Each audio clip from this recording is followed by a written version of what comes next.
Keep hope alive. Keep hope alive. Many of you remember that from Reverend Jesse Jackson, who would say that at the beginning, middle, and end of every speech he gave back in the 80s and 90s and so on. But you know what? It's a biblical principle that I want to talk about this morning that is critical to you accomplishing what God has for you to do in your life, and that is to keep hope alive. Good morning, Verena. How are you on this morning?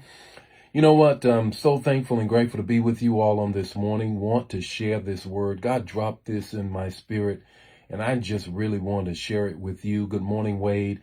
And man, I think, in fact, I know it's going to bless you. It's going to bless you. Good morning, Betty. How are you on this morning?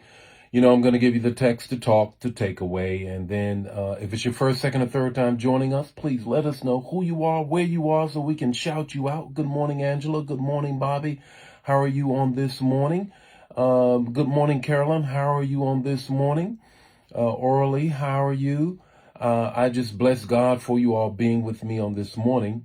And this morning, want to talk about keep hope alive. Grand rising to me. Okay, thank you. Betty, how are you on this morning? Valerie, how are you on this morning? Hey, Carolyn, I know that Brenda, I was just about to ask about Brenda, and then you popped up. I know all is well. Good morning, Vicky. How are you on this morning? This morning, I want to talk about keep hope alive. Now, I want you to divorce that, kind of break that off from the voice you hear in Reverend Jesse Jackson. Let's look at the scripture.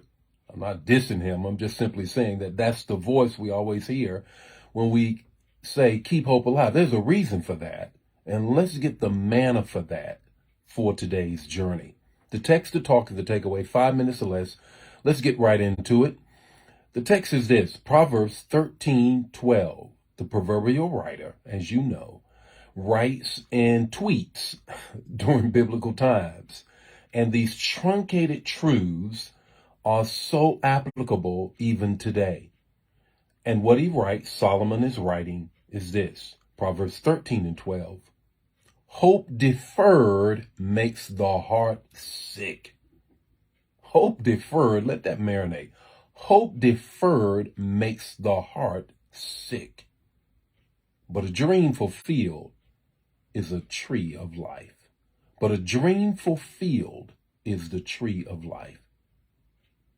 Let's get into that. What is the proverbial writer saying in this tweetable during biblical times? Clearly, he is making the point that hope is critical to not only conducting your day and your affairs, but your life. He says a dream fulfilled is the tree of life, but a hope deferred, man, it makes you sick. I'm not trying to be sick, so how do we get well with keeping hope alive? The first thing is this. The day you stop dreaming is the day you start dying. Put that in the chat area. Remember, put all of the things, the revelation that you get in the chat area, so the cumulative effect will bring about revelations for those who watch later. The day you stop dreaming is the day you start dying. That is when, and I don't care how old you are, whether you're in your 50s, your 60s, your 40s, your 30s, your 20s, your teens, when you stop dreaming, when you stop thinking about what God is going to do in your life and the destiny and the great things that I don't care how old you are or what you're going through. Don't stop dreaming, because then you're going to start dying. The second thing is this. Discouragement is the twin to depression. Discouragement is the twin to depression. All Satan has to do is get you discouraged. He's done. He ain't got to bring no more temptations your way. He don't have to do anything else. Just get you discouraged. Because once you get discouraged, depression is its twin. Depression is going to kick in. You're not going to want to get up out of the bed. You're not going to, and even if you're walking around, you're the walking dead, because you're constantly depressed about the things that has discouraged you, as if it's not going to happen. Which leads me to the third thing. Put it in the chat area, grab it. Delay is not denied. It is the birthing of determination. Let me say that again. Delay is not denied. It is the birthing of determination. James says this: when you fall into all kinds of trials and tribulations, count it joy. He also goes on to say that patience must have its work.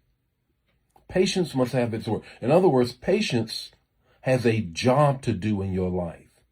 The job is when you are confronted with things and it seems as if the blessing is delayed, it is really now a determination that must be awakened in you. Many times things are delayed because God needs to awaken a greater determination in your life. You got to keep going forward, even though it may be delayed.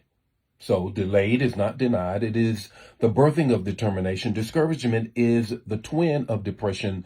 The day you stop dreaming is the day you start dying. Here's your takeaway this morning. Hope is the emotion of faith, and without it, all you have is fate. Hope is the emotion of faith, and without it, if you take the H off faith, all you have is fate. The Lord be with you today. His face shine upon you and give you peace. If this bless you, bless somebody else. Don't keep it to yourself and don't be greedy. I'll see you tomorrow morning with more Morning Manna. God bless you.